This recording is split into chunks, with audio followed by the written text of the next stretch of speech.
ఈరోజు మనం చాలా ఒక ఇంపార్టెంట్ టాపిక్ గురించి మాట్లాడకపోతున్నాం. బహుశా మన అందరి ఇళ్లలో డైరెక్ట్‌గా ఎఫెక్ట్ చూపించే విషయం. ఎందుకంటే మనం రోజు తినే తిండికి, మనం వాడే వస్తువులకి లింక్ అయిన మ్యాటర్ అది. అంటే ఏప్రిల్ 1న మార్నింగ్ లేవగానే మనందరికి ఒక పెద్ద షాక్ తగిలింది. అదే పెట్రోల్ అండ్ గ్యాస్ ప్రైసెస్ అనేది ఇంక్రీజ్ అయినాయి. మామూలుగా రేట్లు పెరగడం అనేది మనకు కొత్తేమీ కాదు. కానీ ఈసారి జరిగిన హైక్ వెనకున్న రీజన్స్, ఇంకా పెరిగిన పర్సెంటేజ్ చూస్తేనే ఖచ్చితంగా భయమేస్తుంది. ఇది కేవలం ఒక నార్మల్ ప్రైస్ హైక్ గూడా గాదు. మన జేబులకు పెడుతున్న ఒక పెద్ద బొక్కను కూడా చెప్పొచ్చు. ఎందుకో క్లియర్‌గా ఎక్స్‌ప్లెయిన్ చేస్తాను చూడండి. ముందుగా ఎగ్జాక్ట్ డేటా చూసుకుంటే ఏప్రిల్ 1న కమర్షియల్ ఎల్‌పీజీ మీద ఏకంగా 195.50 హైక్ అయింది. అండ్ అలాగే ఢిల్లీ లాంటి సిటీలో ఒక 19 కేజీస్ ఉన్న కమర్షియల్ సిలిండర్ ఇప్పుడు రేట్ ఏకంగా 2078.50కి వెళ్ళింది. అండ్ ఈ కమర్షియల్ సిలిండర్స్‌కి మెయిన్‌గా హోటల్స్, రెస్టారెంట్స్ అండ్ చిన్న చిన్న స్ట్రీట్ వెండర్స్ స్టాల్స్ వాళ్ళు వాడతారు. ఈ రేట్లు ఇలా పెరిగితే ఆటోమేటిక్‌గా మనం బయట తినే ఫుడ్ రేట్స్ కూడా అమాంతం పెరుగుతాయి. వాళ్ళు ఆ బర్డెన్‌ని ఆబ్వియస్లీ కస్టమర్ల మీద ఏస్తారు గానీ వాళ్ళేం పెట్టుకోరు కదా! ఇక ఫ్యూయల్ విషయానికొస్తే హిస్టరీలోనే ఫస్ట్ టైం ఏటీఎఫ్ అంటే ఏవియేషన్ టర్బైన్ ఫ్యూయల్ రేట్ 2,00,000ని క్రాస్ అయింది. ఒక కిలోమీటర్ ఏఎఫ్టీ రేట్ ఇప్పుడు 114.5% పెరిగి ఏకంగా 2,07,341కి రీచ్ అయింది. అసలు ఒక ప్లేన్ నడపడానికి ఈ ఆపరేటింగ్ కాస్ట్‌లో 40% కేవలం ఈ ఫ్యూయల్ కోసమే ఖర్చవుతుంది. అలాంటప్పుడు ఈ ఫ్యూయల్ రేట్ డబుల్ అయిందంటే రాబోయే రోజుల్లో ఫ్లైట్ టికెట్స్ ఎంతలా పెరుగుతాయో మనం అర్థం చేసుకోవచ్చు. ఇక్కడ కేవలం ఫ్లైట్ టికెట్స్ మాత్రమే కాదు, ఎయిర్ కార్గో ద్వారా వచ్చే ఐటమ్స్ లాజిస్టిక్ కాస్ట్ కూడా పెరిగింది. ఇక లగ్జరీ వెహికల్స్ ఇంకా సూపర్ బైక్స్ కోసం వాడే ప్రీమియం పెట్రోల్ XP 100 రేట్ కూడా లీటర్కి ₹11 పెరిగింది. సో ఓల్డ్ కాస్ట్‌కి 149 ఉంటే ఇప్పుడు అది 160 అయిపోయింది. సో ప్రీమియం డీజిల్ అయిన ఎక్స్ట్రా గ్రీన్ రేట్ కూడా 91.49 నుంచి 92.99కి వెళ్ళిపోయింది. ఇంకో ఇంట్రెస్టింగ్ థింగ్ ఏంటంటే మార్చి 27న గవర్నమెంట్ పెట్రోల్ అండ్ డీజిల్ మీద ఎక్సైజ్ డ్యూటీని ఒక ₹10 తగ్గించింది. ఆల్రెడీ వీడియో కూడా చేసాం. అండ్ రేట్లు పెరగకుండా కంట్రోల్ చేద్దామని ట్రై చేశారు. కానీ గ్లోబల్ ప్రెషర్ ముందు ఆ ట్రిక్ పనిచేయట్లా. సో ఈ నెంబర్స్ అన్ని చూసుకుంటే ఇది కేవలం ప్రైస్ హైక్ లాగా లేదు, మన ఎకానమీకి రాబోతున్న ఒక పెద్ద తుఫాన్కి ముందే వస్తున్న సిగ్నల్స్ లాగా ఉంది. సో ఇలాంటి కాంప్లెక్స్ గ్లోబల్ ఇష్యూస్ని, అది కూడా మన డైలీ లైఫ్కి, మన జేబులకి ఎలా లింక్ అవుతుందో తెలుసుకోవడానికి మా టీం చాలా గంటలు కూర్చుని డేటా అంతా వెతికి ఇన్ఫర్మేషన్ సింపుల్గా మీ ముందుకు తీసుకొస్తుంది. సో ఈ మా రీసెర్చ్, మా ఎఫర్ట్ మీకు నచ్చినట్టయితే ఇప్పుడే మా వీఆర్ రాజా ఫ్యామిలీలో జాయిన్ అవ్వండి. కింద ఉన్న సబ్స్క్రైబ్ బటన్ నొక్కి పక్కనే ఉన్న బెల్ ఐకాన్ గట్టిగా కొట్టండి. మన ఫ్యామిలీ ఎంత పెద్దదవుతుంటే ఇలాంటి ఎన్నో ఇంట్రెస్టింగ్ విషయాలు అండ్ నిజాలు బయటకు తీసుకురావడానికి మాకు అంత సపోర్ట్ దొరికినట్టు అయితే. అలాగే వీడియోని ఖచ్చితంగా లైక్ చేసి మీ ఫ్రెండ్స్ అండ్ ఫ్యామిలీ వాట్సాప్ గ్రూప్స్లో షేర్ చేయండి. అసలు బయట ఏం జరుగుతుందో వాళ్ళకు కూడా తెలియాలి కదా. సరే, ఇంక మన టాపిక్లోకి వస్తే అసలు ఒక్కసారిగా ఈ రేట్స్ ఎందుకు ఇలా షూటప్ అయ్యాయి అనే దానికి రీజన్ మీలో చాలామందికి ఈ పాటికి అర్థమయ్యే ఉంటుంది. అదే మిడిల్ ఈస్ట్లో జరుగుతున్న వార్. మెయిన్గా ఇరాన్ వార్ వల్ల ఈ సీలో ఉన్న స్ట్రైట్ ఆఫ్ హార్ముజ్ అనే రూట్ పూర్తిగా బ్లాక్ అయింది. మన ఇండియాకి రావాల్సిన, ఆల్రెడీ మన వీడియోలో చెప్పాను, 18 ఇండియన్ ఫ్లాగ్డ్ వెసల్స్ ఎటు కదలలేక అక్కడే స్ట్రక్ అయ్యాయి.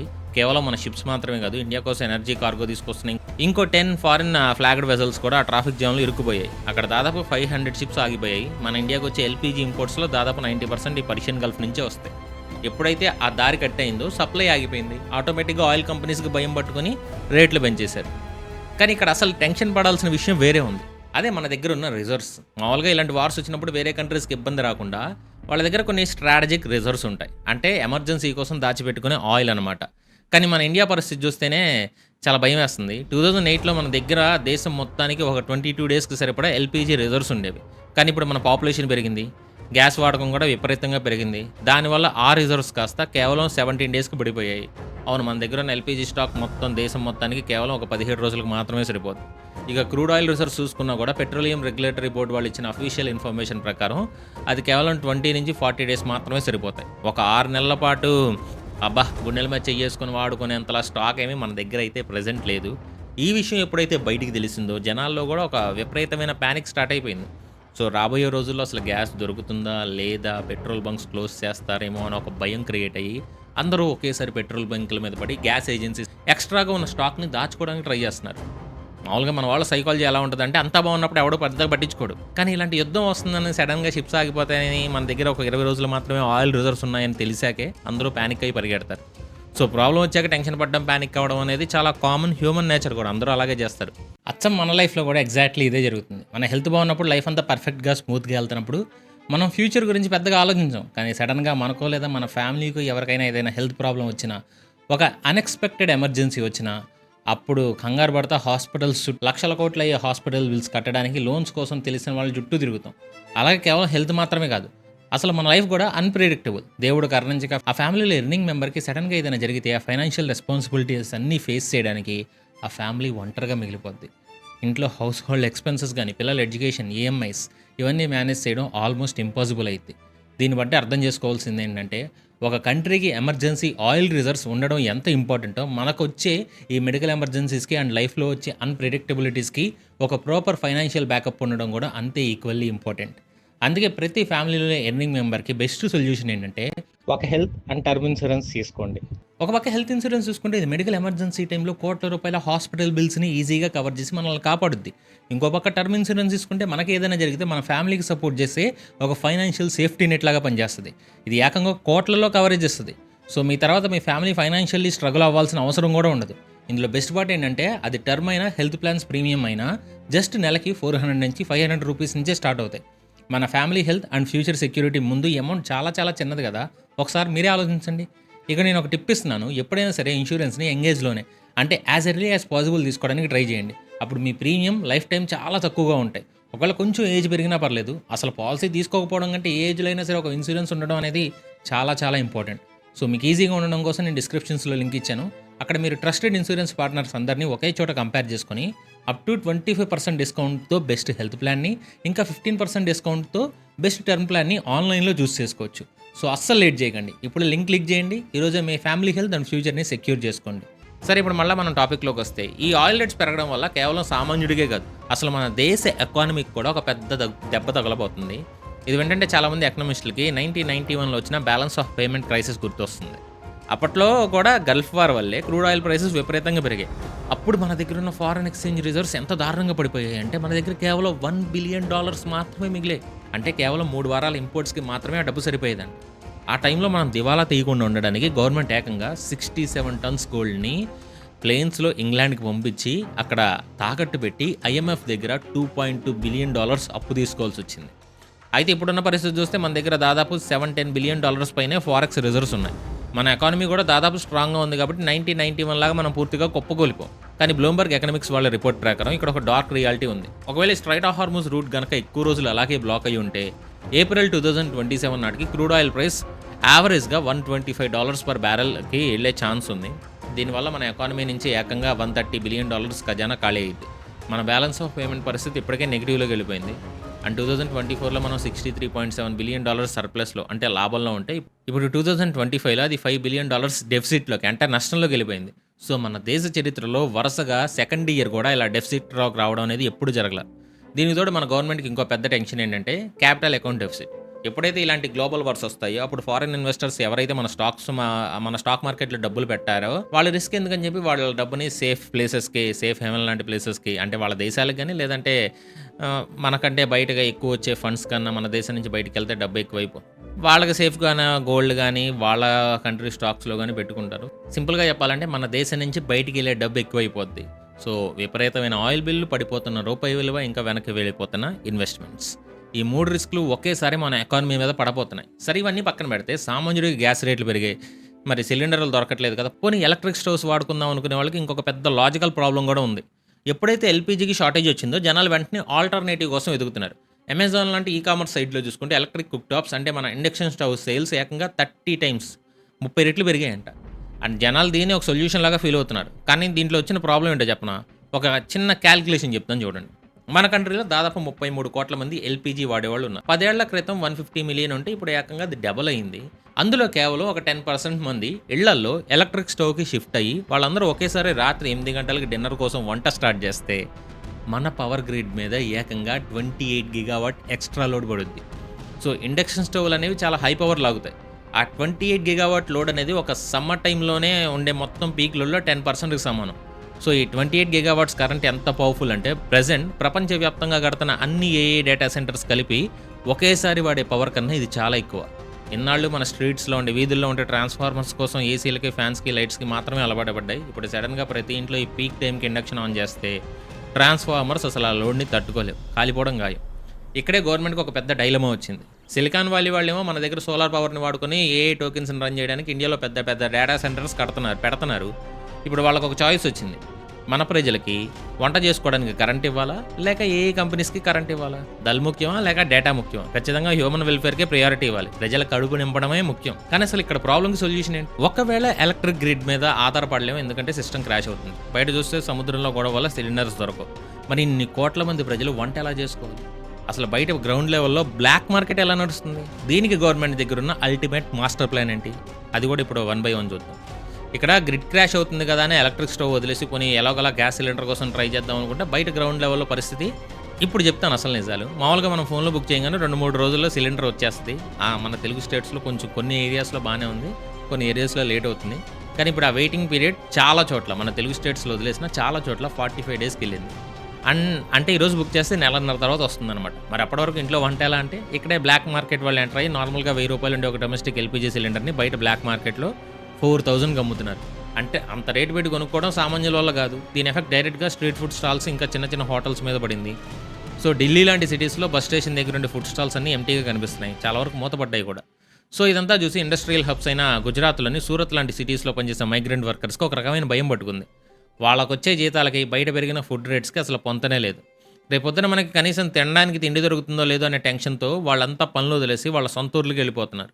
సో ఇది చూస్తుంటే 2020లో కోవిడ్ టైంలో జరిగిన మాస్ ఎక్సోడస్ గుర్తొస్తుంది కదా! జనాలు అప్పట్లో కూడా జనాలు ఎలా అయితే సిటీలో వదిలేసి ఊళ్ళకి పరిగెత్తారో ఇప్పుడు మళ్ళీ అదే రిపీట్ అవుతుంది. రీసెంట్‌గా ప్రైమ్ మినిస్టర్ మోదీ గారు కూడా పార్లమెంట్‌లో ఇదే చెప్పారు. మరి ఇంత పెద్ద లాజిస్టిక్ అండ్ ఎకనామిక్ టెన్షన్‌ని కంట్రోల్ చేయడానికి గవర్నమెంట్ ఫస్ట్ వాడిన బ్రహ్మాస్త్రం ఈఎస్ఎంఏ ఎసెన్షియల్ సర్వీసెస్ మెయింటెనెన్స్ యాక్ట్. ఈ యాక్ట్‌ని ప్రయోగించి గ్యాస్ సప్లైని వాళ్ళ కంట్రోల్‌లోకి తీసుకున్నారు. ఇప్పుడు ఎవరికి పడితే వాళ్ళకి గ్యాస్ ఇవ్వరు. ఒక ప్రయారిటీ లిస్ట్‌ని సెట్ చేస్తారు. ఫస్ట్ ప్రయారిటీలో ఇళ్లలో వంట చేసుకునే వాళ్ళకి, సెకండ్ ప్రయారిటీలో ట్రాన్స్‌పోర్ట్‌కి అండ్ వాడే సీఎన్‌జీకి, ఆ తర్వాత ఎవరికైనా సరే. కమర్షియల్ సప్లైని దాదాపు 30% కట్ చేశారు. హోటల్స్ వాళ్ళకి ఆల్టర్‌నేటివ్‌గా కెరోసిన్ లేదా కోల్ వాడుకోమని సజెస్ట్ చేశారు. ఇంకోవైపు సముద్రంలో ఆగిపోయిన మా షిప్స్‌ని తీసుకురావడానికి ఫారెన్ మినిస్టర్ ఎస్ జయశంకర్ గారు కొన్ని తెప్పించారు. ఇంకా చాలా ఉన్నాయి. అలాగే యూఏఈ నుంచి జాగ్లాడ్‌కి అనే ఇంకో షిప్ కూడా 81,000 టన్స్ క్రూడ్ ఆయిల్‌తో సేఫ్‌గా బయటపడింది. ఆ రిస్క్ జోన్‌లో ఉన్న 22 వెసల్స్‌లోని 611 ఇండియన్ క్రూ మెంబర్స్ అంతా సేఫ్‌గా ఉన్నారని ప్రెజెంట్ అయితే గవర్నమెంట్ చెప్పింది. కానీ ఇది కేవలం టెంపరరీ సొల్యూషన్స్ మాత్రమే. ఈరోజు గొడవ సాల్వ్ అవ్వచ్చు. కానీ రేపు ఇంకో వార్ వస్తే మళ్ళీ మన ఇళ్లలో స్టవ్‌లు ఆరిపోవాల్సిందేనా? అందుకే ఈసారి గవర్నమెంట్ ఒక లాంగ్ టర్మ్ ప్లాన్ చేసింది. అందులో ఫస్ట్ స్టెప్ మన దేశంలో ఆయిల్ వెతకడం. వేదాంత రిసోర్సెస్ చైర్మన్ అనిల్ అగర్వాల్ గారు రీసెంట్‌గా అమెరికాలో హాస్టన్‌కి వెళ్ళి అక్కడ టాప్ టెక్నాలజీ ఉన్న కంపెనీస్‌తో ఒక పెద్ద డీల్ మాట్లాడారు. ఆయన ఏకంగా $5 బిలియన్ బడ్జెట్‌తో ఇండియాలో ఆయిల్ ఎక్స్‌ప్లోరేషన్ స్టార్ట్ చేయబోతున్నారు. మన దేశంలో దాదాపు 70% ల్యాండ్‌లో భూభాగంలో అసలు ఆయిల్ ఉందో లేదో కూడా ఎవరు పెద్దగా ఎతకల. ఇప్పుడు ఆ పని మొదలు పెట్టబోతున్నారు. అస్సాంలోని డిగ్బోయ్ అనే ఏరియాలో ఒకప్పుడు మన ఆయిల్ సెక్టార్ స్టార్ట్ అయింది. దాన్ని మళ్ళీ బ్రతికించడానికి ప్లాన్స్ కూడా స్టార్ట్ చేస్తున్నారు. ప్రెజెంట్ వేదాంత వాళ్ళు రోజుకి 1.1 లాక్ బ్యారల్స్ ఆయిల్ తీస్తుంటే దాన్ని రాబోయే కొన్నేళ్లలో 5 లాక్ బ్యారల్స్‌కి పెంచాలని టార్గెట్ పెట్టుకున్నారు. ఇక పల్లెటూరులో అయితే లైవ్ స్టాక్ అండ్ అగ్రికల్చర్ వేస్ట్‌ని వాడి బయోగ్యాస్‌ని ప్రొడ్యూస్ చేసే ఒక సర్క్యులర్ ఎకానమీని ఎంకరేజ్ చేస్తున్నారు. అయితే ఇదంతా క్రూడ్ ఆయిల్ గురించి. కానీ అసలు మన వంట గ్యాస్‌కి ప్రాబ్లంకి అంటే ఎల్‌పీజీకి ఉన్న పర్మనెంట్ సొల్యూషన్ ఏంటి? ఇక్కడ గవర్నమెంట్ తన అల్టిమేట్ మాస్టర్ ప్లాన్‌ని ఇంప్లిమెంట్ చేయడం స్టార్ట్ చేసింది. అదే పీఎన్జీ అంటే పైప్డ్ నేచురల్ గ్యాస్. మన ఇంటికి మున్సిపాలిటీ వాటర్ ఎలా అయితే పైపుల ద్వారా డైరెక్ట్‌గా కనెక్షన్ వస్తుందో ఈ వంట గ్యాస్ కూడా అలాగే డైరెక్ట్‌గా మన కిచెన్‌లోకి వస్తది. దీనికోసం గవర్నమెంట్ ఒక చాలా స్ట్రిక్ట్ ఆర్డర్‌ని పాస్ చేసింది. ఎవరికైతే ఆల్రెడీ ఇంట్లో పీఎన్జీ కనెక్షన్ ఉందో వాళ్ళ దగ్గర ఉన్న ఎల్‌పీజీ సిలిండర్స్‌ని 90 డేస్ లోపు సరెండర్ చేయాలి. ఒకవేళ అలా చేయకపోతే వాళ్ళ వంట గ్యాస్ సప్లైని పూర్తిగా బ్లాక్ చేస్తామని చెప్పారు. ఇదేదో మాటలకే పరిమితం కాల. ఆయిల్ మార్కెటింగ్ కంపెనీస్ అయిన ఇండియన్ ఆయిల్, బీపీసీఎల్, హెచ్పీసీఎల్ అన్నీ కలిసి కస్టమర్ అడ్రస్లని డిజిటల్ మ్యాపింగ్ చేస్తున్నాయి. ఎక్కడైతే పీఎన్జీ పైప్ లైన్ యాక్టివ్గా ఉందో ఆ అడ్రస్కి ఆటోమేటిక్గా ఎల్‌పీజీ సిలిండర్ బుకింగ్స్ బ్లాక్ అయిపోతాయి. అసలు గవర్నమెంట్ ఎందుకు ఇంత అగ్రెసివ్గా జనాన్ని పీఎన్జీకి షిఫ్ట్ చేయాలని చూస్తుంది? ఈ రెండింటికి తేడా ఏంటి? రెండు గ్యాస్లే కదనుకుంటే ఇక్కడ ఒక లాజిక్ ఉంది. ఎల్‌పీజీ అంటే లిక్విడ్ పెట్రోలియం గ్యాస్. ఇది ప్రోపేన్ అండ్ బ్యూటేన్ మిక్స్. దీన్ని మనం 60% పైన ఇంపోర్ట్ చేసుకోవాలి. అది కూడా కేవలం మిడిల్ ఈస్ట్‌లోని పర్షియన్ గల్ఫ్ నుంచే రావాలి. అంటే వాళ్ళ మీద ఆ సీ రూట్ మీద దాదాపు మనం 100% డిపెండ్ అవ్వాలి. అదే పీఎన్జీ విషయానికి వస్తే ఇది నేచురల్ గ్యాస్ అంటే మెయిన్గా మిథేన్. మన కంట్రీలో రోజుకి 189 ఎంఎంఎస్ సిఎండి నేచురల్ గ్యాస్ అవసరమైతే అందులో సగం అంటే దాదాపు 97.5 ఎంఎంఎస్ సిఎండి మన ఇండియాలోనే ఓన్గా ప్రొడ్యూస్ చేయగలుగుతున్నాం. రిలయన్స్ వాళ్ళ కేజీ బేసిన్ కానీ ఓఎన్జీసీ, ఆయిల్ ఇండియా లాంటివి మనకు కావాల్సిన సగం గ్యాస్ని ఇస్తున్నాయి. ఇక మిగిలిన సగం మనం ఇంపోర్ట్ చేసుకోవాలి కదా. దానికి కేవలం గల్ఫ్ కంట్రీస్ మీదే డిపెండ్ అవ్వాల్సిన అవసరం లేదు. ఎందుకంటే మనకి యూఎస్ఏ ఉంది, రష్యా ఉంది, ఆస్ట్రేలియా లాంటి కంట్రీస్ నుంచి లాంగ్ టర్మ్ కాంట్రాక్ట్స్ ఉన్నాయి. ఒకవేళ ఆ strait of Hormuz route block అయినా మనం ఆఫ్రికా కింద నుండి cape of good hope route ద్వారా యూఎస్ఏ నుంచి గ్యాస్ తెప్పించుకోవచ్చు. దానికి కొంచెం ఎక్స్ట్రా టైం పట్టుద్ది, కొంచెం రేట్ ఎక్స్ట్రా అవ్వచ్చు, కానీ సప్లై మాత్రం ఆగదు. మనకి ఎల్‌పీజీ రిజర్వ్స్ కేవలం 17 డేస్ మాత్రమే ఉన్నాయని ఇందాక చెప్పుకున్నాం కదా. టెక్నికల్గా మాట్లాడుకుంటే మనకి అసలు స్ట్రాటజీకి ఎల్‌పీజీ రిజర్వ్స్ ఏమీ లేవు. మన స్టోరేజ్ కెపాసిటీ కేవలం 1,40,000 మెట్రిక్ టన్స్ మాత్రమే. మనం రోజుకి 90,000 టన్స్ వాడేస్తాం. అంటే మన దగ్గర ఉన్న స్టాక్ 2 రోజులకు కూడా రాదు. జస్ట్ ఇంపోర్ట్ అవ్వడం, బాటిలింగ్ ప్లాంట్‌కి వెళ్ళడం, మన ఇంటికి రావడం. ఇది ఒక జస్ట్ ఇన్ టైమ్ ప్రాసెస్ లాగా నడుస్తుంది. అందుకే ఆ సప్లై చైన్‌లో చిన్న బ్రేక్ వచ్చినా దేశం మొత్తం వణికిపోతుంది. అదే పీఎన్జీ అయితే పైప్‌లైన్స్‌లో కంటిన్యూగా ఫ్లో అవుతానే ఉంటది కాబట్టి ఆ టెన్షన్ ఉండదు. ప్రీవియస్‌గా ఈ పీఎన్జీని టైమ్ పాస్‌కి తీసుకున్నట్టు తీసుకున్నారు గానీ, ఇప్పుడు దీనికి విపరీతమైన ఫోకస్ కూడా పెట్టారు. ప్రెజెంట్ మన కంట్రీలో కేవలం 1.62 క్రోర్స్ పీఎన్జీ కనెక్షన్స్ మాత్రమే ఉన్నాయి. 2034 కల్లా 12.63 క్రోర్ కనెక్షన్స్‌కి తీసుకెళ్లాలని టార్గెట్ పెట్టుకున్నారు.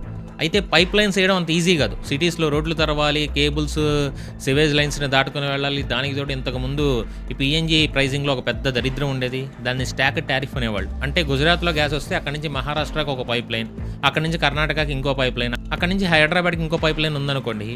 ఈ 3 పైప్ లైన్ ఓనర్స్‌కి మనం విడివిడిగా ట్రాన్స్‌పోర్ట్ చార్జెస్ కట్టుకుంటూ రావాలి. దీనివల్ల గుజరాత్‌లో గ్యాస్ రేట్‌కి హైదరాబాద్‌కి వచ్చేసరికి ఉండే రేట్ అసలు సంబంధం ఉండదు. యాక్చువల్‌గా రేట్ డబుల్ అయ్యేది.